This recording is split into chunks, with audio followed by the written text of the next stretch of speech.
കണ്ണൂർ കണ്ണാടിപ്പറമ്പ് വള്ളുവൻ കടവ് ശ്രീ മുത്തപ്പൻ മഠപ്പുര പരിസരത്ത് മുത്തപ്പൻ്റെയും തിരുവപ്പൻ്റെയും കൂറ്റൻ ശില്പം പണിയുന്നതിൻ്റെ കുറ്റിയടിക്കൽ കർമ്മം മെയ് 9 കാലത്ത് 8-നും 9 മണിക്കുമിടയിൽ നടക്കുമെന്ന് ഭാരവാഹികൾ വാർത്താസമ്മേളനത്തിൽ അറിയിച്ചു.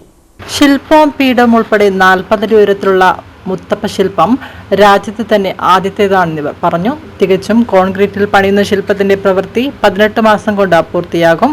ഐതിഹ്യം എന്താണോ ആ രൂപത്തിലാണ് ഞങ്ങൾ ക്ഷേത്രത്തിൻ്റെ മുന്നിൽ ഈ പ്രതിമ സ്ഥാപിക്കാൻ ഉദ്ദേശിക്കുന്നത്.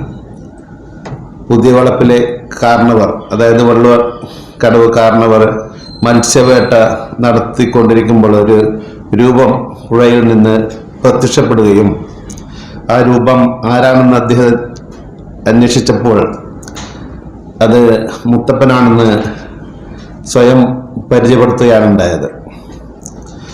ആ രൂപത്തിൽ തന്നെയാണ് എങ്ങനെയാണോ വള്ളുവൻ കടവിൽ മുത്തപ്പൻ പ്രത്യക്ഷമായത്, വെള്ളത്തിൻ്റെ നടുവിൽ പ്രത്യക്ഷമായിട്ടാണ് മുത്തപ്പൻ ഈ പുതുവളപ്പ് കാരണവരെ കാണിച്ചു കൊടുത്തത് സ്വരൂപം. ആ രൂപത്തിൽ തന്നെയാണ് ഞങ്ങൾ പ്രതിമയുടെ സൃഷ്ടി നടത്താൻ ഉദ്ദേശിക്കുന്നത്. ഏകദേശം 30 അടി ഉയരത്തിൽ ആണ് പ്രതിമയുടെ ഉയരം നിശ്ചയിക്കപ്പെട്ടിട്ടുള്ളത്. മാത്രമല്ല നമ്മുടെ ഗ്രൗണ്ട് ലെവലിൽ നിന്ന് ഏകദേശം ഒരു 10 അടി ഉയരത്തിലാണ് പ്രതിമയുടെ ബേസ് നിൽക്കുന്നത്. അതിനുശേഷം 30 അടി.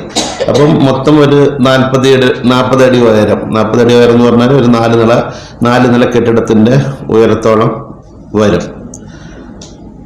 അപ്പം ഞങ്ങൾ ഇതിൻ്റെ ശിലാസ്ഥാപനം മെയ് 9-ന് 8 മണിക്കും 9 മണിക്കുമുള്ള ശുഭമുഹൂർത്തത്തിൽ നടത്താനാണ് ഉദ്ദേശിച്ചിരിക്കുന്നത്. എല്ലാ നാട്ടുകാരും നിങ്ങളുടെ ഈ കരനാട്ട് കർമ്മത്തിന് അല്ലെങ്കിൽ ഈ പ്രതിമാ നിർമ്മാണത്തിൻ്റെ ഭൂമി പൂജയുമായി ബന്ധപ്പെട്ട് ആ അവസരത്തിൽ അവിടെ പങ്കെടുക്കാനാണ് ഞങ്ങളുടെ ഈ പത്രസമ്മേളനം വിളിച്ചു കൂട്ടിയിരിക്കുന്നത്. അതിൽ വിശിഷ്ടാതിഥിയായിട്ട് സംപൂജ്യ മഹാമണ്ഡലേശ്വർ ആനന്ദഭവനം ഭാരതി സ്വാമികൾ പങ്കെടുക്കുന്നുണ്ട്. അതേപോലെ തന്നെ സാന്നിധ്യം കൊണ്ട് ശ്രീ വിജി തമ്പി സിനിമാ സംവിധായകനാണ്. അതേപോലെ ഭൂമി പൂജയും ശിലാപൂജയും നടത്തുന്നത് ശ്രീ കുഞ്ഞിമംഗലം ശങ്കരൻ മേലാചാര്യാണ്. അതേപോലെ ശില്പി നിങ്ങളുടെ മുന്നിൽ ഉപവിഷ്ടനായിരിക്കുന്ന KKR വേങ്ങര. വാർത്താ സമ്മേളനത്തിൽ ഭാരവാഹികളായ Rajan Azhikodan, T Gangadharan master, MK Rameshan, ശില്പി KKR വേങ്ങര എന്നിവർ പങ്കെടുത്തു.